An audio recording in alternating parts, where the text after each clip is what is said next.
बिनविरोध निवड झाली आहे. राष्ट्रवादीकडून तुम्हाला उमेदवारी देण्यात आली होती. 6 अर्ज आले होते. अगदी भाजपचे नेते प्रदीप कंदे यांनी देखील अपक्ष उमेदवारी अर्ज. सगळ्यांची नाराजी दूर करण्यात तुम्हाला यश आलंय. बिनविरोध आमदार झाले. काय पहिली भावना आहे? पहिली भावना हीच आहे की हा जो बिनविरोध विजय आहे हा मी स्वर्गीय अजितदादांना समर्पित करतो. आज ते नाही आहेत आपल्यामध्ये, असते तर त्यांना सर्वाधिक आनंद त्यांनाच झाला असता. त्यानंतर मी आमचे पक्षाचे राष्ट्रीय अध्यक्ष आदरणीय सुनेत्रा वहिनींना आभार मानतो त्यांचे की त्यांनी ही संधी दिली मला. त्याचबरोबर पारदादांचेही आभार मानतो, जयदादांचेही आभार मानतो. पवार गटाचं कसं म्हणणं? कारण उमेदवार त्यांचं मवियाचे ते उमेदवार ते बाकी मवियाचे इतर घटक पक्षांचं म्हणणं आहे की आमचा विश्वासघात आहे. पवार फॅमिलीने पुन्हा एकदा आमचा विश्वासघात केला. ते काय एवढं मला माहीत नाही. मुंबईत झालेल्या गोष्टी असतील त्या. कुठंतरी मी वाचलं की माझे वडील गेलते, त्यांना फोनवर बोलले का गेलते भेटायला, त्यांनाच माहीत असेल. एवढं मला त्या वरच्या लेवलच्या गोष्टी एवढ्या माहीत नाही. तुम्ही पुनरावृत्ती केली, वडिलांची परंपरा कायम राखली बिनविरोधची. हे कसं, याचं रहस्य काय, कसं असेल? तर आम्ही तर तयारी केली ती सगळी निवडणुकीची. झाला तर चांगलीच गोष्ट आहे, बिनविरोध झाली, त्यांचेही आभार मानतो. तुम्ही जो उल्लेख केला, तुमचे वडील सिल्लोडवरती भेटल्याची बातमी आहे. काय नेमकं पवारांचं मन कसं वळवलं? नाही, माझं बोलणंच नाही झालं त्यांच्याशी. बातमी मी टीव्हीलाच ऐकली की बाबा भेटायला गेलेत का फोनवर बोललेत. मला नेमकं काहीच माहित नाही. आत्ताच कळालं की बिनविरोध झाली निवडणूक 3 वाजता. तुम्ही गेल्या 2 दिवसांपासून सांगत होता जिल्ह्यासाठी मी काम करणार आहे. काय पुढची तुमची रणनीती आहे जिल्ह्यासाठी? आता सर्वप्रथम मी जे आमची रणनीती होती, निवडणूक लागली तर कसं सगळ्यांना भेटायचं, सगळे जे आमचे मतदार आहेत त्यांचे काय प्रश्न आहेत त्या सगळ्यांनाच मी भेटणार आहे. जरी बिनविरोध झाले असतील तरी त्या सगळ्यांनाच माझं आपल्या माध्यमातून सांगतो की मी सगळ्यांच्याच जिथं काय बाबा समजा 50चे किंवा 60चे असं ग्रुप करून सगळ्यांनाच भेटणार आहे. पवार गटाचे उमेदवार ज्यांनी आता माघार घेतली त्यांनी एक प्रश्न पाठवत्यात. त्यांनी असं म्हटलंय की आम्हाला विनंती केली होती साहेबांना, वहिनींनी, म्हणून आम्ही, आणि दुसरं ह्या निवडणूक घोडेबाजार होऊ नये म्हणून आम्ही माघार घेतोय. तुम्हाला खरंच वाटत होतं घोडेबाजार होईल? घोडेबाजारचा प्रश्नच नाही. निवडणुकीत मी पहिलेच सांगितले 95% मतं ही महायुतीची आहेत, म्हणून त्यात घोडेबाजाराचा प्रश्नच येत नाही. 5% मतं ज्यांची असतील त्याच्यात काय घोडेबाजार होणार? त्यांनीच इनफॅक्ट असा प्रश्न आहे की ते करू शकतील जर करायचंच म्हटलं तर. आम्हाला करायची गरज नाही ना. तुम्ही आता म्हणताय की मी जरी बिनविरोध असले तर सगळ्या मतदारांना भेटणार. 700 ते 750 लोक आहेत सगळे महायुती आणि सगळे मिळून सगळ्यांना भेटणार. सगळ्यांना भेटणार मी. महायुतीचे जितके आमचे मतदार आहेत या सगळ्यांना मी पुढच्या 8-10 दिवसात आम्ही सगळे टीम म्हणून सगळे जाऊन सगळ्यांना भेटणार. ज्यांना आता तुम्ही संधी दिली नाही मत द्यायची, म्हणूनच भेटणार जाऊन सगळ्यांना. उमेदवारी मिळण्यापूर्वी तुमचं मुख्यमंत्र्यांशी बोलणं झालं अशी माहिती होती. मुख्यमंत्र्यांचं तुम्हाला फोन आलेलं होतं. काय बोलणं झालं ज्यावेळेस उमेदवारी मिळाली त्यावेळेस मुख्यमंत्र्यांनी?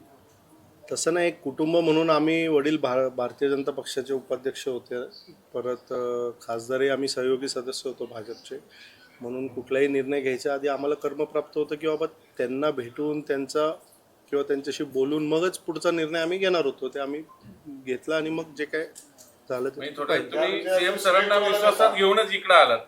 मग असा एक जो आरोप होतो की तुम्ही सीएम सरांची उमेदवार आहात, त्याला पोस्टी मिळते नाही का? तसं नाही.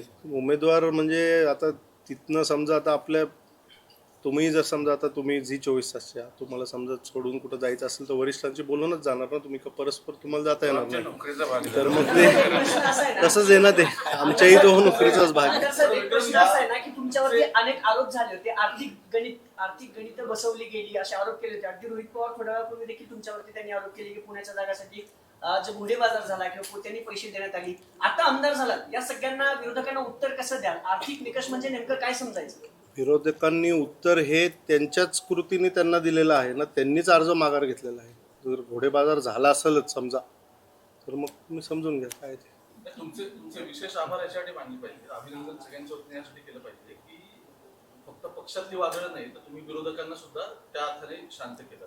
मुद्दा असा आहे की विक्रम काकडेंनी विरोधकांना अशी कोणती साखर खायला घातलेली आहे की त्यामुळे ते माघारी घेतात थोडे होते. त्यांनी चांगले जेस्चर.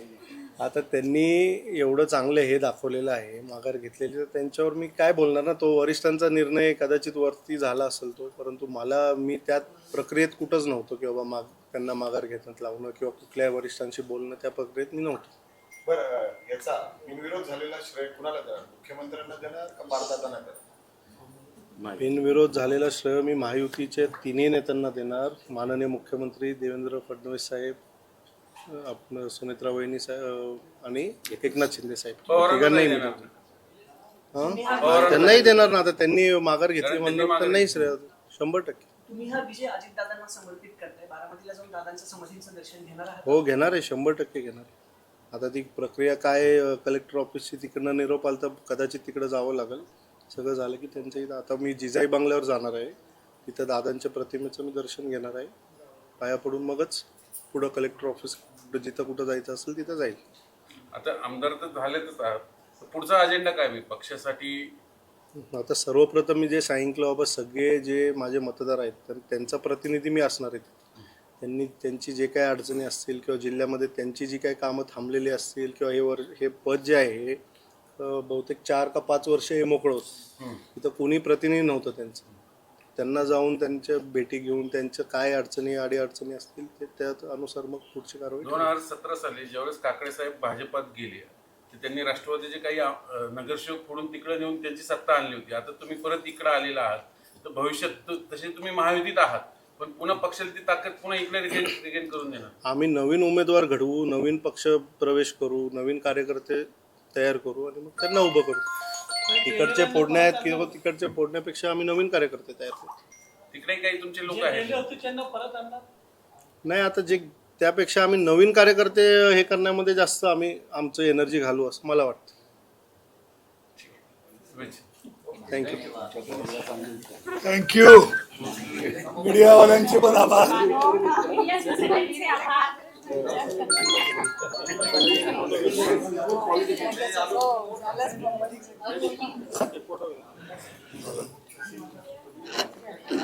कुछ छुपडो कुछ होता है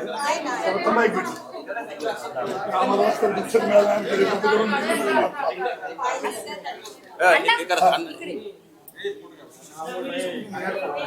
एक अजून एक विनंती आहे माझी, चालू आहे का माईक?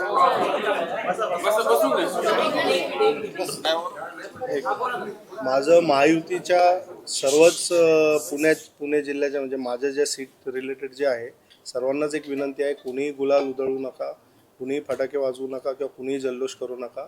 आज आपल्यामध्ये अजितदादा नाही आहेत हे आपल्याला सर्वांना समजून पुढं वागावं लागेल. तर एवढीच एक विनंती आहे, कुणी गोंधळ मस्ती किंवा अति जल्लोष करायचा प्रयत्न कृपया करू नका. जिजाई बंगल्यावरती आलात आणि अजित पवारांच्या स्मृतीला तुम्ही वंदन केलेलं आहे. हा विजय सुद्धा तुम्ही अजितदादांना समर्पित केला. काय म्हणाल जिजाई बंगल्यावरती आलात? जिजाई बंगला हा इथे माझी आदरणीय दादांसोबत बऱ्याच बैठका झाल्या, बऱ्याच आठवणी आहेत इथल्या.